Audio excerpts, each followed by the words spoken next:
فقد قال الله تبارك وتعالى في القرآن المجيد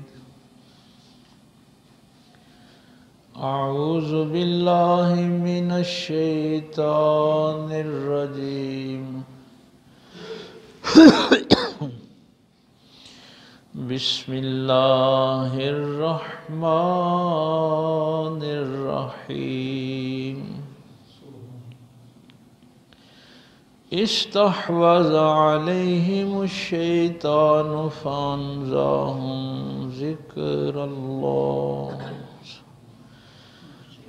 أولئك حزب الشيطان ألا إن حزب الشيطان هم الخاسرون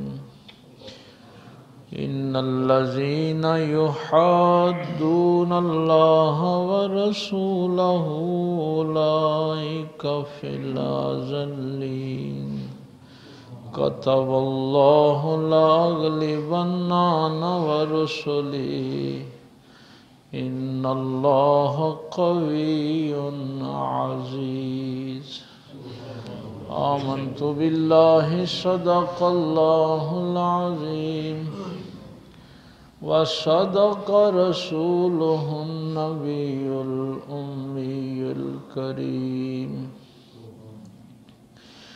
قال الله تبارك وتعالى في شان حبيبه مخبرا وآمرا إن الله وملائكته يصلون على النبي يا أيها الذين آمنوا صلوا عليه وسلموا تسليما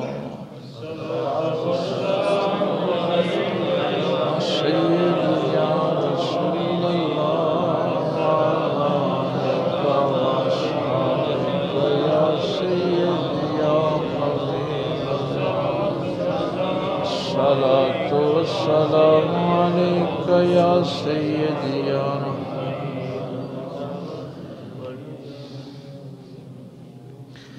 اللہ رب العزت کے حمد و ثنا کے بعد اور پاک پیغمبر صلی اللہ علیہ وآلہ وسلم پہ ہدیہ درود و سلام پیش کرنے کے بعد نہایت ہی واجب الاحترام معزز سامعین، بزرگوں، دوستوں، عزیز بھائیوں،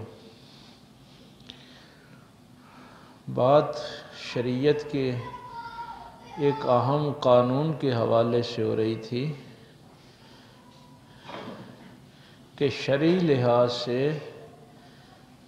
اگر میرے دل میں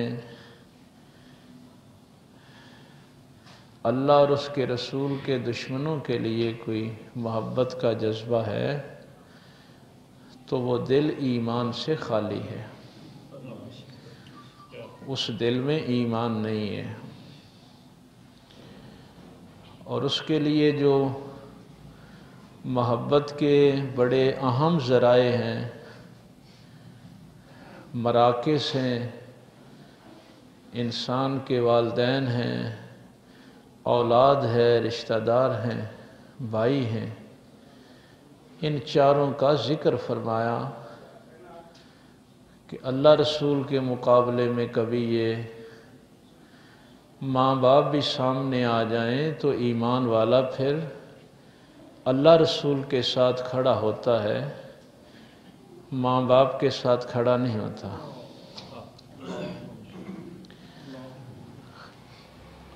اگر اولاد اللہ رسول کی نافرمانی پہ کھڑی ہو جائے تو صاحب ایمان اپنے اللہ رسول کے ساتھ کھڑا ہوتا ہے، اولاد کے ساتھ کھڑا نہیں ہوتا۔ اسی طرح اپنے رشتہ داروں کے لیے اور اپنے بھائیوں کے لیے بھی وہ نرم گوشہ نہیں رکھتا کہ وہ اللہ رسول کی نافرمانی کرتے ہو۔ تو اس کا جو ہم نے آخری جملہ سایہ مبارکہ کا سیکھا تھا، اولئک حزب اللہ۔ میرے اللہ نے فرمایا یہ ہے اللہ کا گروہ۔ تو اللہ کے گروہ کے لیے، اللہ کے گروہ میں شامل ہونے کے لیے یہ ضروری ہے کہ دل میں محبت صرف اللہ رسول کے لیے ہو۔ اصل میں وہ جواب تھا یہ جو پچھلی آیات رہ گئی تھی ان کا۔ اتھے بیٹھ جاؤ، اتھے تسی ہاں نہ ڈسٹرب کرو، بس جتھے جتھے بیٹھا ہے کوئی ٹھیک، تسی کرسی پیچھے ہی ڈالو نا، پیچھے ہی ڈالو، کوئی نہیں گل ہوں بیٹھ گئے نے لوگ، کیوں نہ ڈسٹرب کر۔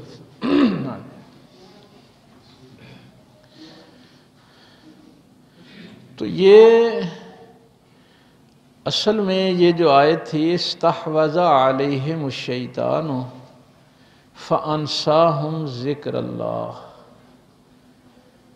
اللہ فرماتا ہے جن پہ شیطان غالب آ جاتا ہے، جن کی سوچ پہ، جن کی فکر پہ، جن کے دماغ پہ، جن کے دل پہ شیطان غالب آ جاتا ہے، فانساہم ذکر اللہ، تو ان انسانوں کو وہ اللہ کے ذکر سے غافل کر دیتا ہے۔ شیطان کے غلبے کا جو اللہ تعالیٰ نے جو نشانی بیان فرمائی ہے وہ یہ ہے کہ شیطان جب غالب ہو جاتا ہے تو پھر انسان اللہ کے ذکر کو بھول جاتا ہے، فانساہم، بھول جاتا ہے۔ اولئک حزب الشیطان، جو اللہ کو بھول جائے وہ ہے شیطان کا گروہ۔ یہ تھی بنیاد اصل میں۔ الا ان حزب الشیطان هم الخاسرون۔ اس آیت میں آپ نے کیا سیکھا تھا؟ الا ان حزب اللہ هم المفلحون، کہ اللہ کا گروہ ہی کامیاب ہونے والا ہے، اور یہاں فرمایا کہ شیطان کا گروہ ہی گھاٹے میں جانے والا ہے۔ اس لیے اب یہ انسان نے فیصلہ کرنا ہے کہ اس نے گھاٹے والے گروہ میں جانا ہے یا کامیاب گروہ میں جانا ہے۔ ایک چیز ذہن میں رکھنا، ہمارے ہاں ذکر کا، چونکہ اللہ تعالیٰ نے یہ کی بات بیان فرمائی فانساہم ذکر اللہ، جب شیطان کا غلبہ ہوتا ہے تو انسان اللہ کے ذکر سے، اللہ کی یاد سے غافل ہو جاتا ہے، دور ہو جاتا ہے، نسیان ہو جاتا ہے۔ یہ زبان سے اللہ اللہ کہنا جو ہے نا، اس کو ذکر نہیں کہتے۔ یہ بات اچھی، چونکہ وہ پچھلی آیت بھی آپ نے سیکھ لی اور یہ آیت بھی، اس کا ترجمہ بھی سیکھ لیا۔ میں زبان سے کہوں کہ اللہ ایک ہے تو اس سے توحید بیان نہیں ہوتی۔ اللہ کو ایک کہنا، ایک لکھنا نہیں، ان چیزوں کا نام ذکر نہیں ہے۔ اب یہ دونوں چیزیں ذہن میں، یہ پچھلی آیت بھی اور یہ آیت بھی، کہ اگر اللہ رسول کی مخالفت میں تیرے ماں باپ تیرے سامنے کھڑے ہیں، اولاد کھڑی ہے، بھائی کھڑے ہیں، تو اس وقت اگر تو اللہ کے ساتھ کھڑا ہے تو تو اللہ کا ذکر کر رہا ہے۔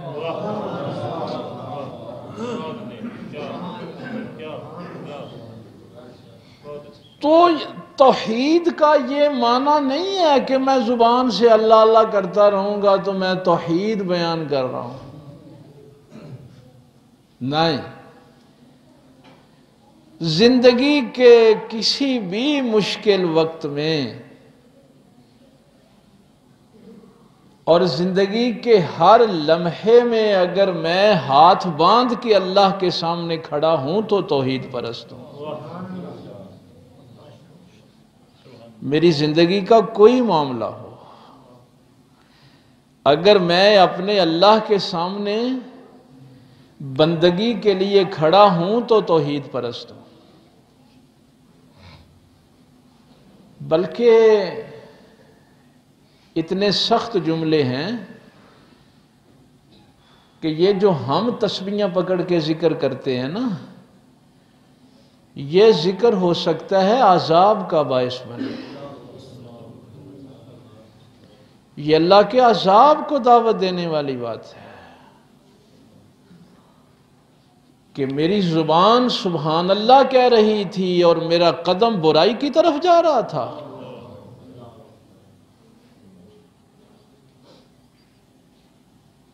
میں نے ہاتھ میں تسبیح پکڑی ہوئی تھی اور میری نگاہ غیر محرم عورتوں پہ پڑ رہی تھی،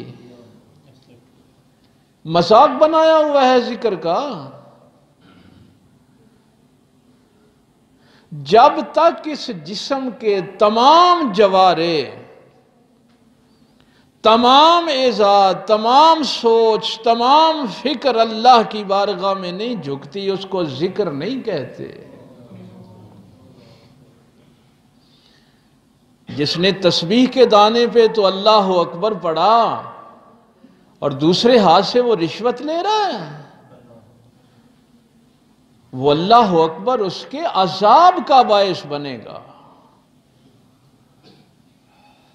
کہ کس اللہ کو بڑا کہہ رہا تھا۔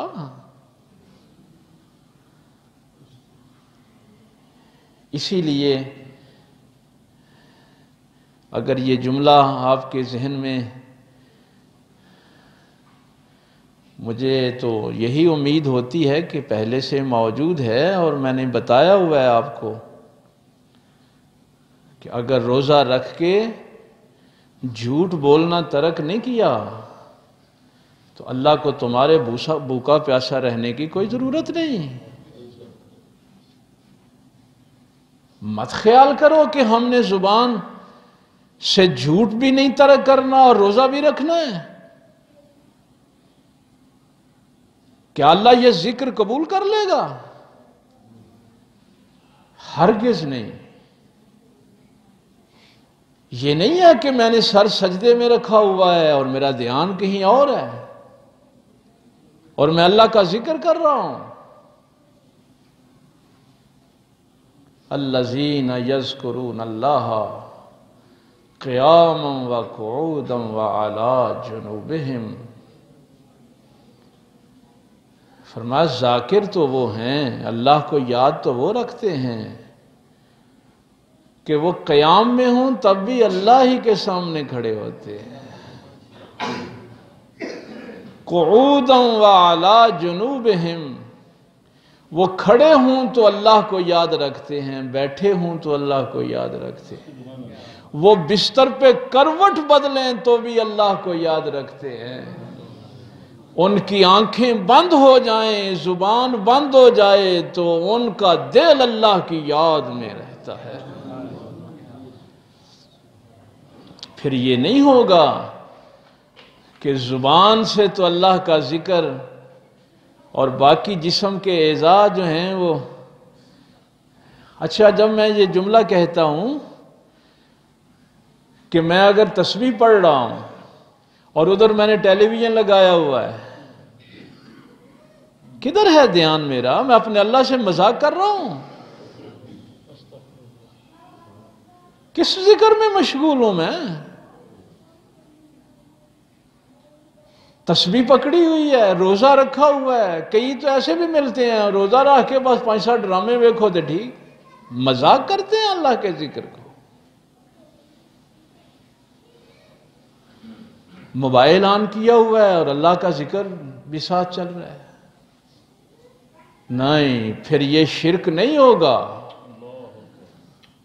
اگر زبان اللہ کا ذکر کرے گی تو ہاتھ بھی پھر تابع فرمانی میں ہوں گے، پھر پاؤں بھی معصیت کی طرف سفر نہیں کریں گے، پھر آنکھیں اللہ رب العزت کی نافرمانی میں نہیں جائیں گی، پھر میں وہ لٹریچر نہیں پڑھ سکتا جو فحاشی اور عریانی مجھے سکھاتا ہے، میں وہ لٹریچر ان آنکھوں سے نہیں پڑھ سکتا جس میں میرے اللہ اور میرے رسول کی توہین ہوتی ہو۔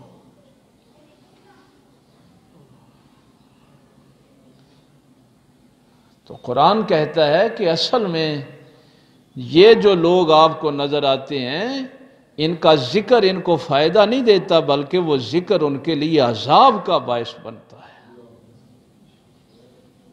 کہ تم نے زبان سے ذکر اور ہاتھ سے سود لے رہے ہو، رشوت لے رہے ہو، لوگوں کے مال پہ قبضے کر رہے ہو، آنکھوں سے ہر وہ چیز دیکھ رہے ہو جس سے اللہ نے منع کیا ہے، اور ساتھ یہ ہے کہ ہم اللہ کا ذکر کر رہے ہیں۔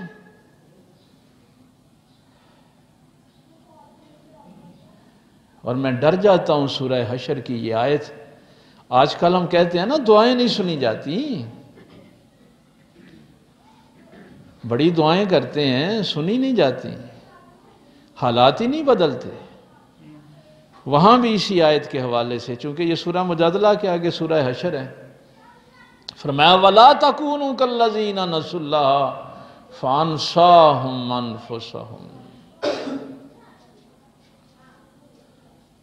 جو لوگ اللہ کو بلا دیتے ہیں، جس نے بے حیائی اور فحاشی کی طرف گیا، جو حرام کی طرف گیا، وہ اللہ کو بلا کر ہی گیا ہے نا۔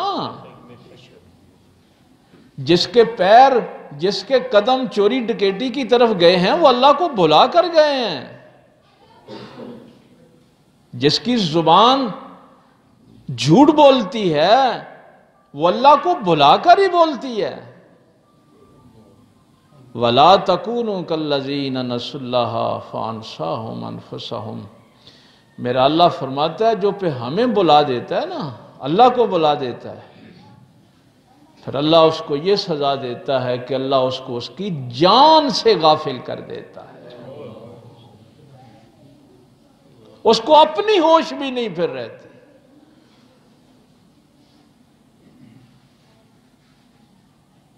اس لیے اللہ تعالیٰ یہ ایک موقع ہمیں فراہم کر رہا ہے۔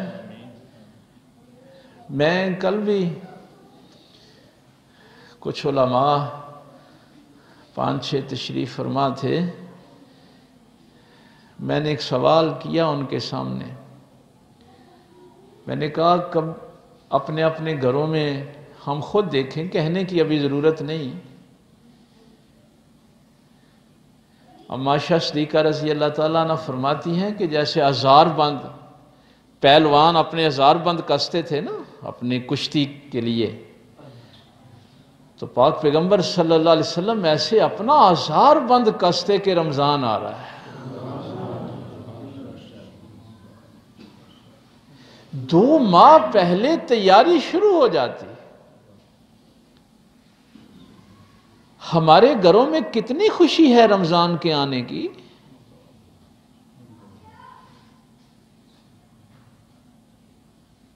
مثلا 3-4 دن رہ گئے، مثلا ہمارے گھروں میں کتنی گفتگو رمضان پہ ہو رہی ہے کہ اللہ کا مہمان آ رہا ہے۔ دنیا دار کتا کوئی مہمان میرے گھر آنا ہو تو مجھے صفائیاں کرتے ہوئے ہوش نہیں پھرتی، مہینہ مہینہ سفیدیاں کروا لو، صفائیاں کروا لو، فلاں دنیا دار کتے نے آنا ہے، اور اللہ کے مہمان نے میرے گھر میں آنا ہے اور میرے گھر میں کوئی خوشی کے آثار ہی نہیں ہے۔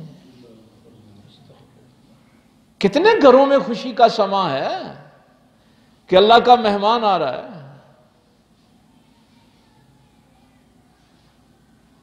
یہ ہے ہمارا تعلق اللہ کے ساتھ، یہ ہے ہمارا ایمان۔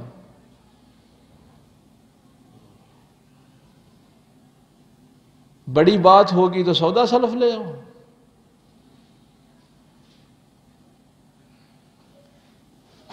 ہم تو بچپنے میں ہمارے گھروں میں تو ایسا ماحول نہیں ہوتا تھا، پہلے ہی سوچا جاتا تھا 2 ہفتے پہلے اس دفعہ رمضان میں 3 قرآن پاک ختم کرنے،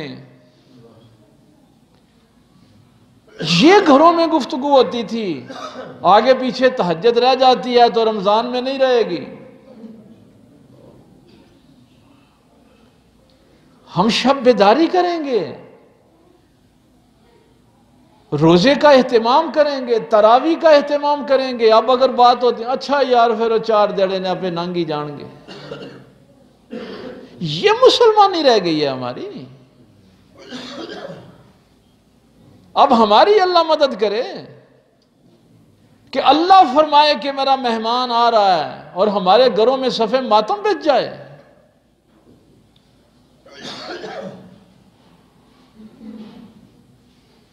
اللہ کو کوئی ضرورت نہیں ہے ایسے ذکر کی،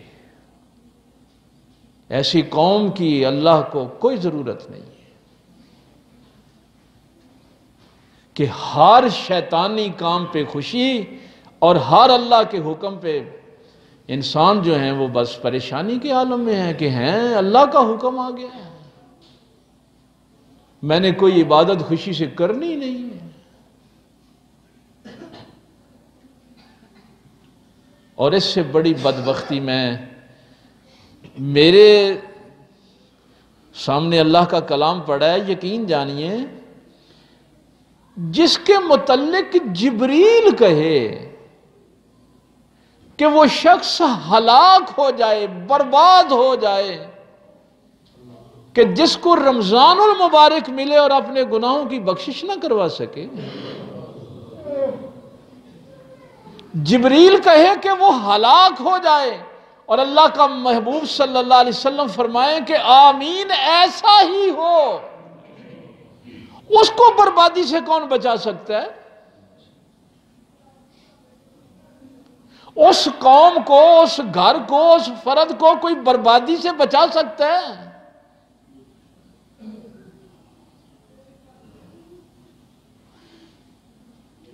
میں پچھلے جمعے بھی ظاہر ہے وہ میری طبیعت نہیں ٹھیک تھی تو باقی نماز میں نے گھر جا کے پڑھی، ابھی 2 مہینے نہیں ہوئے ہم نے سورہ جمعہ کے متعلق تفصیل سے بات کی۔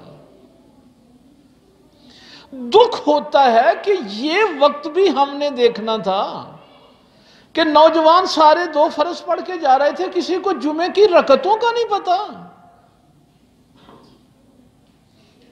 یہ کام تو ماں باپ کا ہے گھروں میں بتانے کا، یہ کوئی اتنا بڑا کام تو نہیں تھا کہ اس کے لیے یونیورسٹی میں داخلہ لینا پڑے گا۔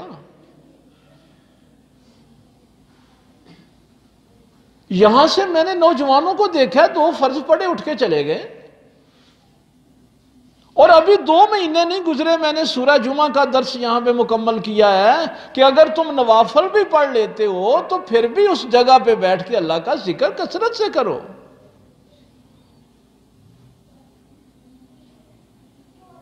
پھر یہ ہمیں نماز کے مسائل تفصیل کے ساتھ میں نے عرض کیے ہیں کہ یہ جو ظہر کی نماز آپ پڑھتے ہیں، اس کی پہلی 4 سنتیں اور فرضوں کے بعد 2 سنتیں، 6 یہ ہیں۔ 2 سنتیں جو ہیں وہ مغرب کی ہیں فرضوں کے بعد، 2 جو ہیں وہ عشاء کی ہیں فرضوں کے بعد، موقدہ سنتوں کی بات کر رہا ہوں، اور 2 فجر کی پہلی۔ یہ 12 رکعتیں موقدہ سنتیں ہیں، جو شخص جان بوجھ کے ان کو چھوڑے گا وہ گمراہ ہو جائے گا، اور گمراہی جہنم میں لے کے جاتی ہے۔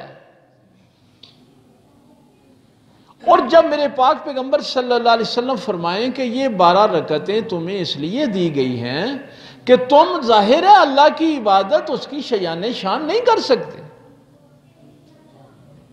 فرائض میں کمی رہ جاتی ہے نا بھائی، کوئی بھی بندہ فرائض صحیح طریقے سے ادا نہیں کر پاتا، تو جب قیامت والے دن اللہ تیرے فرائض کو دیکھے گا، فرضوں میں نقص ہوگا، وہ قبول نہیں ہوں گے تو اللہ ان 12 رکعتوں کے صدقے تیرے فرض قبول کر لے گا۔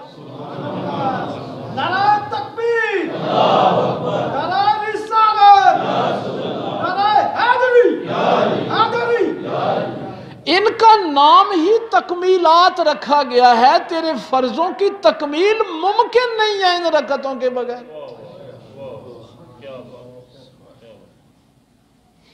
اور یہ جمعے کی پہلی 4 رکعتیں اور بعد والی 4 رکعتیں یہ بھی موقدہ ہیں۔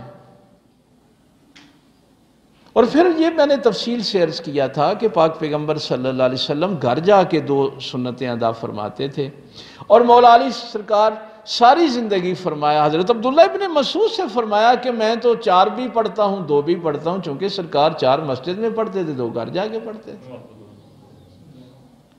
اب میرے بچے اٹھیں گے اور ان کو پتہ ہی نہیں ہے کہ یہ 2 فرضوں کے بعد 4 سنتیں موقدہ ہیں، ان کو چھوڑا تو گمراہ ہو جاؤں گا۔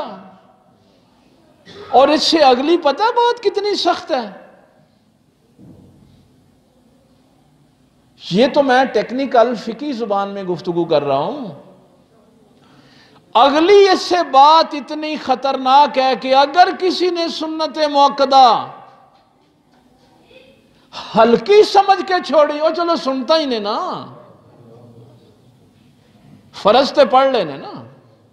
اگر کسی نے زبان سے نہ بھی کہا، اس کے دل میں بھی یہ خیال آیا کہ سنتا دی تے خیر ہے نا، اس نے اللہ کے نبی کی سنت کو ہلکا جانا تو وہ کافر ہو گیا. کیا سمجھے کہ سنت رسول کی توہین مذاق ہے؟ لیکن ہم نے اپنے معاشرے پتہ نہیں کہاں لا کے کھڑے کر دیے کہ ہمارے بچے اب مسجد میں نماز پڑھنے آئیں گے اور ان کو رکعتوں کا پتہ نہیں ہوگا اور رکعتوں کی اہمیت کا پتہ نہیں ہوگا.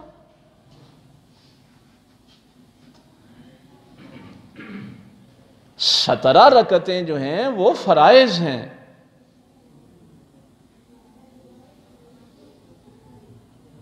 یہ 4 ظہر کے فرض ہیں، 4 جو عصر کے ہیں، 3 مغرب کے ہیں، 4 عشاء کے اور 2 فجر کے. یہ 17 رکعتیں جو ہیں یہ فرائض ہیں. اور 12 رکعتیں یہ بار بار میں یاد کروا رہا ہوں، کل کو قیامت والے دن کو یہ نہ کہے کہ ہم جمعہ پڑھنے جاتے تھے اور ہمیں پتہ ہی نہیں تھا کہ یہ رکعتوں کی اہمیت کیا ہے. ظہر کے وقت 6 سنتیں موقدہ ہیں، 4 فرائض سے پہلے ہیں، 2 فرائض سے بعد میں ہیں. عصر کا وقت کام کاج کا ہوتا ہے، جلدی جلدی سب لوگوں نے کلوز کرنا ہوتا ہے، صرف 4 فرائض ہیں، باقی 4 سنتیں غیر موقدہ ہیں، وہ فضیلت والی ہیں. کوئی پڑھ لے گا تو ٹھیک ہے، نہ پڑھے گا تو اس کا کوئی گناہ نہیں ہے. اور مغرب کے ساتھ پھر 2 سنتیں موقدہ دی گئی ہیں، عشاء کے ساتھ بھی 2 دی گئی ہیں، اور فجر کی. اور میں تو حیران ہوتا ہوں کہ پاک پیغمبر صلی اللہ علیہ وسلم نے فرمایا کہ دشمن کے گھوڑوں کے سم تمہارے اوپر ہوں تو بھی فجر کی سنتیں نہ چھوڑنا.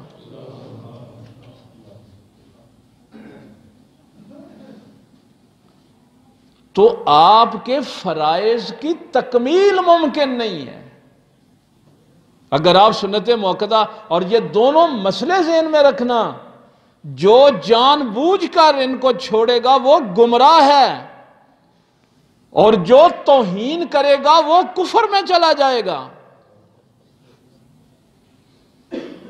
اس لیے گھر جا کے بھی اپنے بچوں کو آرام سکون سے سمجھائیں. جو یہاں لوگ بیٹھے ہیں اگر کوئی جانے لگے تو اس کو بتاؤ کہ بھائی یہ 4 سنتیں پہلے ہیں یہ بھی موقدہ ہیں، اور 2 فرضوں کے بعد جو 4 سنتیں ہیں وہ بھی موقدہ ہیں.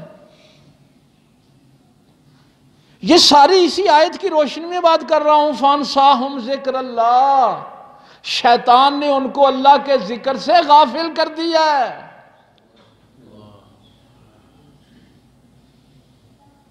یہ شیطان کا گروہ ہے، اور شیطان کا گروہ گھاٹا کھانے والوں میں ہے.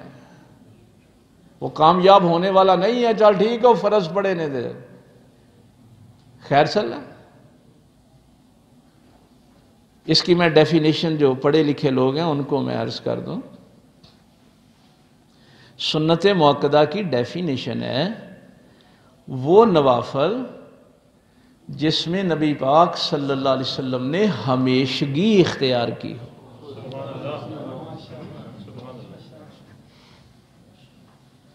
یعنی وہ عمل جس کو حضور تو ہمیشہ کریں اور امتی کہے کہ خیر ہے سنتا ہی نہیں. یہ کمینگی بھی آنی تھی ہمارے اندر. اس لیے ان کو چھوڑنے سے انسان گمراہ ہو جاتا ہے اور گمراہی جہنم میں لے جاتی ہے. اور اگر اللہ کے نبی کے عمل کی، اب تو دور ہی بڑا عجیب آ گیا، عجیب دور آ گیا. یہ تو سنت ہے نا، میرے پاک پیغمبر صلی اللہ علیہ وسلم کا طریقہ ہے. مدینہ شریف کی مٹی آپ کے لباس پہ پڑ جائے نا. آپ مدینہ شریف گئے ہیں، ہوا چلی ہے اور گرد و غبار اڑا اور آپ کے لباس پہ پڑ گیا. اگر آپ کے ذہن میں اس گرد و غبار کے خلاف توہین کا معاملہ ہو اور آپ نے اس کو جھاڑنا شروع کر دیا تو ایمان ضائع ہو جاتا ہے۔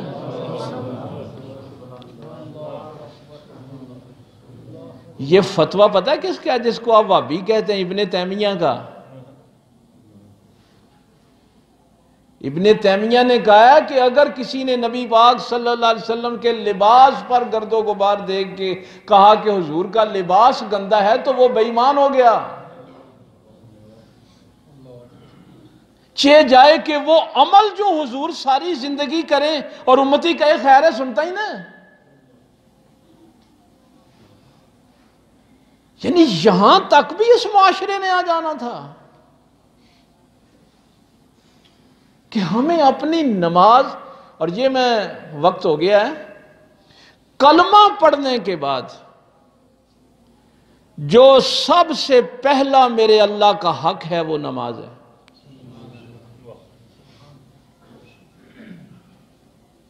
اللہ تعالیٰ کا جو بندے پہ حق ہے نا وہ نماز ہے، اور وہ نماز اللہ کے محبوب صلی اللہ علیہ وسلم سکھا رہے ہیں۔ تو خدا کے لیے یہ حرکتیں، اب ایک تو یہ ہے کہ اپنے گھروں میں اب بھی اگر اپنے ذہن میں دل میں کوئی کجی کمی ہے تو اس کو دور کر کے اپنے دل کو فرحت والا کریں کہ اللہ کا مہمان آ رہا ہے، ایک خوشی کا ماحول پیدا کریں اپنے گھر میں، ابھی سے کریں، ابھی سے تہجد شروع کریں، تاکہ 4-5 دن بعد جب آئے تو آپ کو سحری کے وقت اٹھنے کا ویسے ہی روٹین ہو گئی ہو۔ رات کا قیام، دن کا روزہ، اور تمام اعضاء و جوارح انسان کے اللہ کی فرما برداری میں رہیں۔ اور پھر کیا آپ کو بتاؤں، فرشتے اللہ کی عبادت کے سوا کچھ نہیں کرتے، پابند ہیں، دن رات اللہ کی بندگی میں لگے ہوئے ہیں۔ ادھر اپنا ہم نے تو اس مقام کو سمجھا ہی نہیں ہے جو پیارے محبوب صلی اللہ علیہ وسلم کے صدقے ہمیں عطا ہوا۔ آپ نے صحیح طریقے سے روزہ رکھا، افطاری کے وقت آپ بیٹھ گئے، اور میرے اللہ نے پتہ فرشتوں کو کیا حکم دیا؟ باقی تو فضائل آپ ایک طرف رہنے دیں، آپ افطاری پہ بیٹھے اور اللہ نے فرشتوں کو حکم دیا کہ میری تسبیح چھوڑ دو۔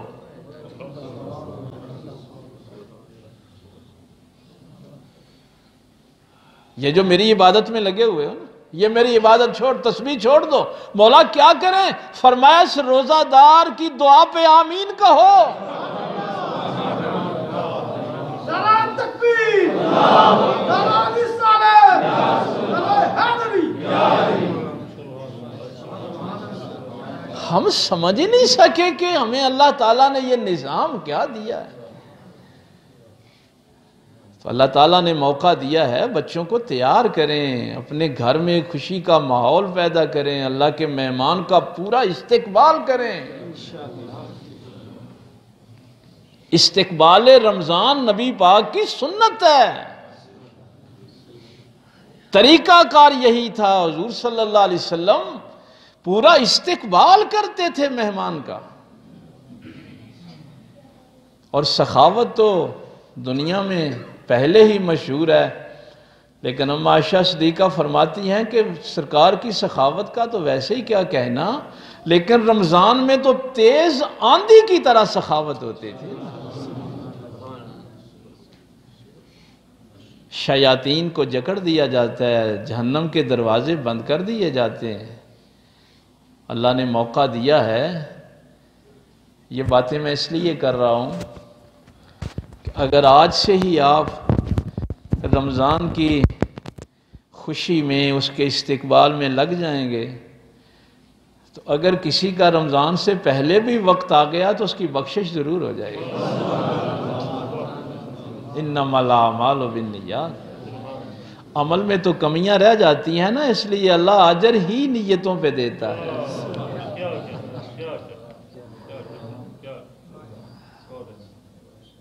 عمل کرتے ہوئے تو کمی بیشی رہ جاتی ہے نا، اگر عمل دیکھ کے ثواب دیتا تو پھر تو پورا نہ ملتا۔ بات میں نے بڑی کہہ دی ہے، اب اگلے جمعے تک سوچتے رہنا اس پہ۔ اللہ عمل کی توفیق دے۔ وآخر دعوانا الحمدللہ۔